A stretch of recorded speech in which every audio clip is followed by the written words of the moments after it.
In the world of board game media production, one man retains the integrity and tenacity to rise above the rest and compile the definitive list of the 100 best board games of all time. And that man, that legend, is Tom Vassell of the Dice Tower. And some guy named Chaz Marler's apparently made his own top 100 list. Because Tom asked him to. No, I didn't. No, listen, I don't know how double indemnity even works, let alone how it would apply to a top 100 list. I was just gonna keep pretending I read it and fake it the rest of the way. Oh, really? No, no offense, but that's the worst legal advice I've ever heard in my life. Okay, yeah, I gotta go. Thanks, Mom. Hey, welcome back to Chaz Marler's Top 100 Board Games of All Time list. In today's episode, we're going to continue with numbers 80 through 71. So let me not waste any more of your precious time. Let's continue right along with number 80. Number 80 on my list is a game called Shadowhunters, and this is a secret role game where you have 3 different factions of player characters, all working at cross purposes to achieve their own goals. You of course have the Shadowhunters, which the game is named after, and they're trying to destroy the shadow characters. Then you have the shadow characters who are trying to destroy the Shadowhunters. I was introduced to Shadowhunters a couple years ago at a local gaming convention, GameStorm in Vancouver, Washington. Shout out to all the GameStormers in the house! Okay, yeah, I found it. Oh, you're right, there is a provision against convention shoutouts. I'm sure I'll edit that out. In Shadowhunters, every character has a certain number of hit points, and every other character is doing damage to each other, hoping that either they're hitting members of the opposite team, or they're just hitting someone who's expendable. The people that introduced me to this game mentioned that they like to play 2 copies of Shadowhunters side by side simultaneously with a full complement of 16 players and set up special rules where players could warp from one game of Shadowhunters over to another, essentially making one giant 16-player simultaneous game of this thing. I haven't tried that myself, partially because I haven't had the opportunity to, and also because that terrifies me beyond reason. But that doesn't mean I don't still enjoy playing just a regular game of Shadowhunters, and that's why it's parked at number 80 on my top 100 list. Number 79 on my list is a game that I would love to see reprinted, and this is Manhattan. This is a game, I believe, from the early to mid-90s, where you're actually building up these little plastic skyscrapers throughout this board, which represents Manhattan, by playing different cards. It's a game that's lauded by a lot of different people, and a game that really seriously needs to come back. If you can track down a copy of Manhattan, give it a try, give it a playthrough. I don't think you'll be disappointed. The only thing that's preventing Manhattan from actually being on my game shelf is just that I haven't been able to track down a physical copy of it myself yet, because it's kind of hard to find. So that's number 79, Manhattan. Previously on Chaz Marler's Top 100 Board Games of All Time, I purchased Bang the card game and all of its expansions and discovered I hate it. Yes, I turned out not to be such a fan of Bang the card game as I thought I would be. However, there was a saving grace. The same engine that powers Bang the card game was applied to another game called Samurai Sword. This game eliminates player elimination and uses kind of a point system to keep the game moving forward and not stalling out. And based on those subtle changes, my enjoyment of Samurai Sword increased like 10,000-fold over Bang the card game. And that's why Samurai Sword has not only earned a place in my collection, but also on my top 100 list in this very spot right now, which I'm thinking is 88, 78. I remember where we are. So, whether or not you enjoy Bang the card game, I recommend try Samurai Sword, because it's a much more enjoyable experience, and it's a game I thoroughly enjoy. Samurai Sword! This is a game that combines building a deck in a way and rolling dice in a way, and I can't describe it any better than that. The game, of course, is Marvel Dice Masters. This is a dice building game where you create a squad of heroes and villains that you take into battle against your foes. It's kind of a combination between Warriors and Magic the Gathering almost, in a way, but not quite. And I can't describe it any better than that. It's fun, and I like it, and it's a well-designed game. I just can't put my finger on why I don't play it as often as I do.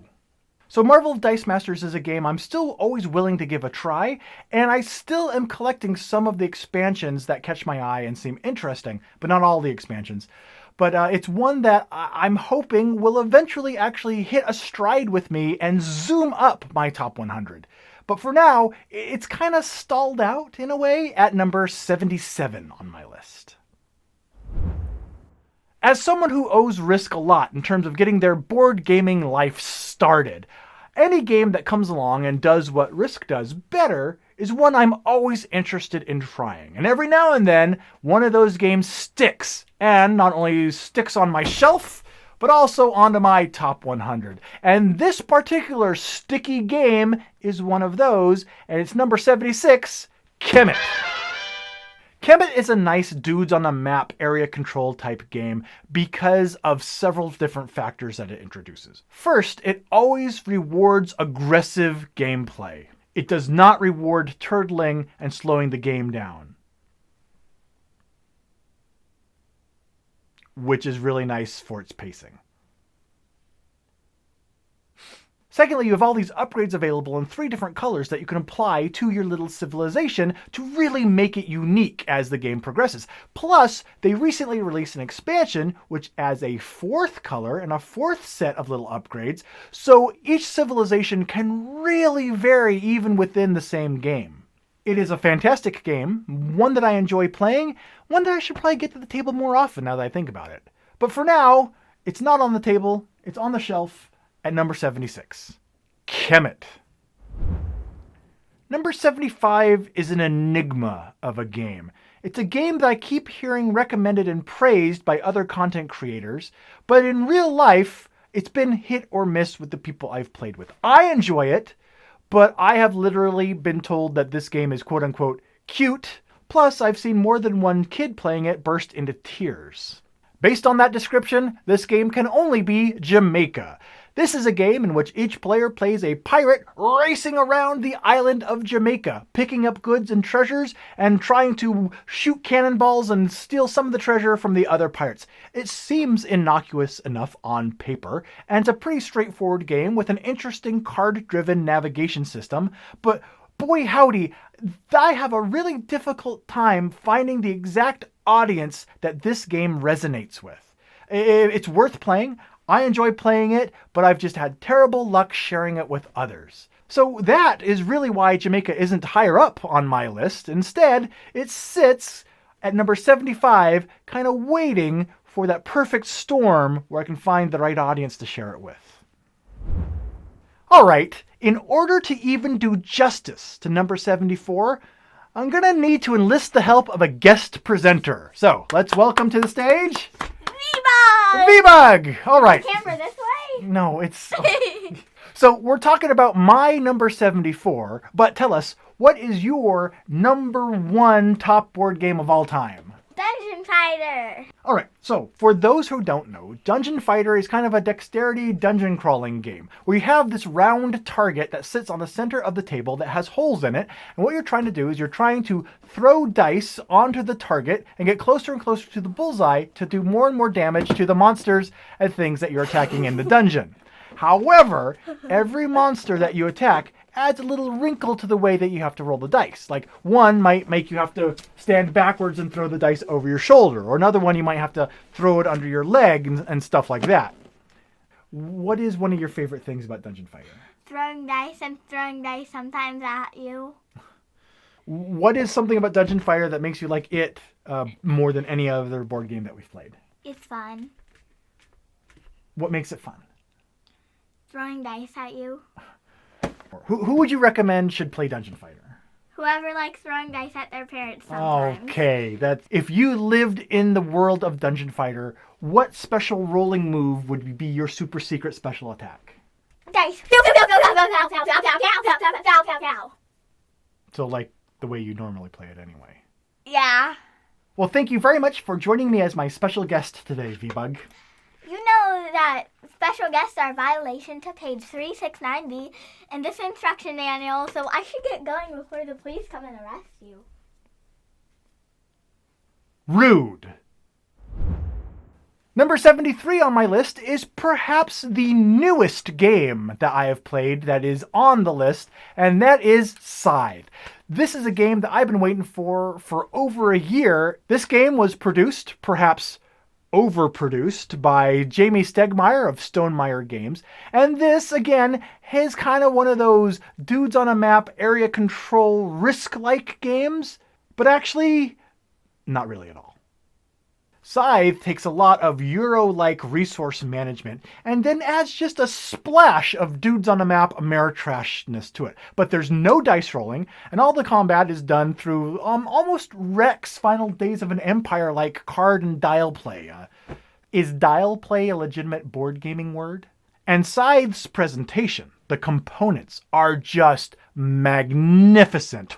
Oh boy howdy. Seeing this on a table, people will stop, walk over, and begin to weep gently as you play.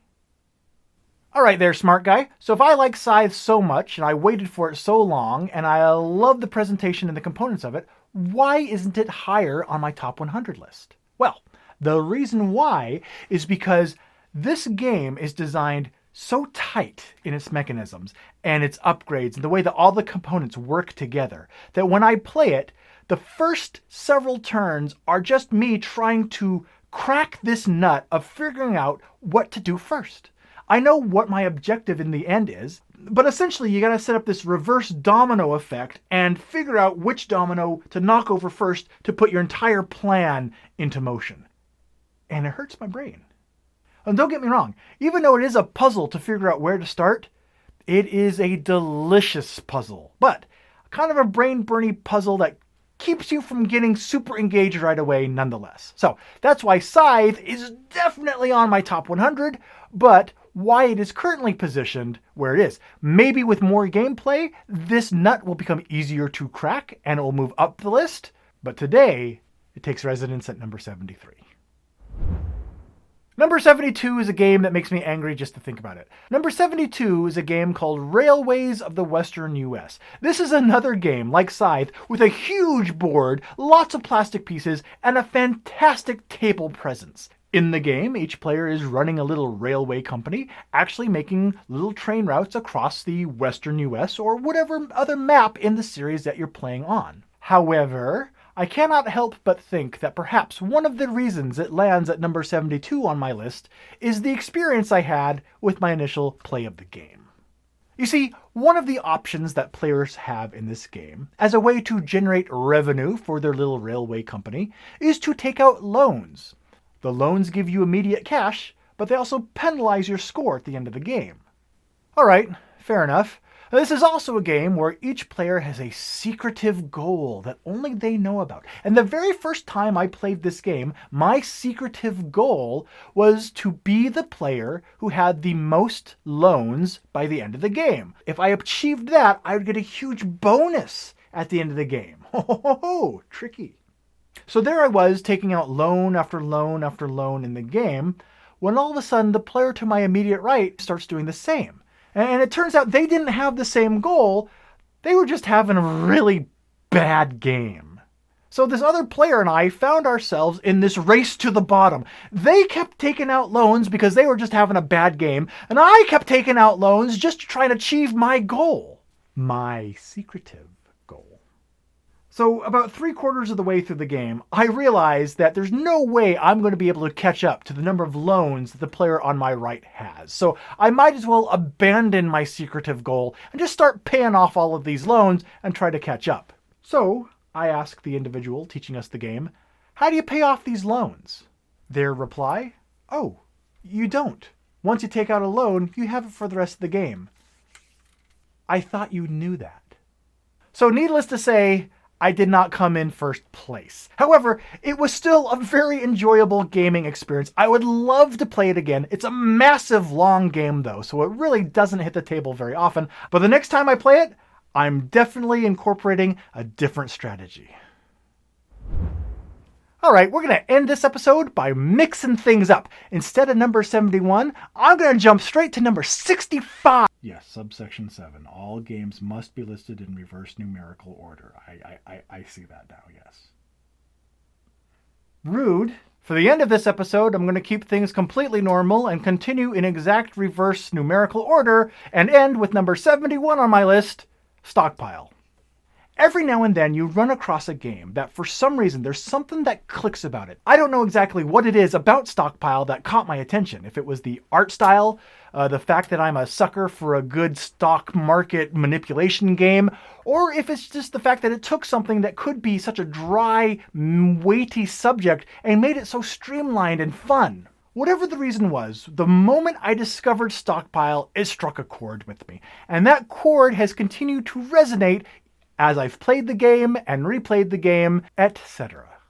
What's really cool is there is an expansion that was just released that adds more player characters and special abilities, but also adds more fluctuation to the market, so you can't as easily predict what's going to happen from round to round. So if you enjoy Stockpile, I highly recommend getting its new expansion, which I believe is called Continuing Corruption. It adds a lot of extra layers to the game, which increases its variability and replayability. So, Stockpile, even without its expansion though, sits nicely in my top 100 at number 71 and the end of this episode, because I'm doing it in the right order.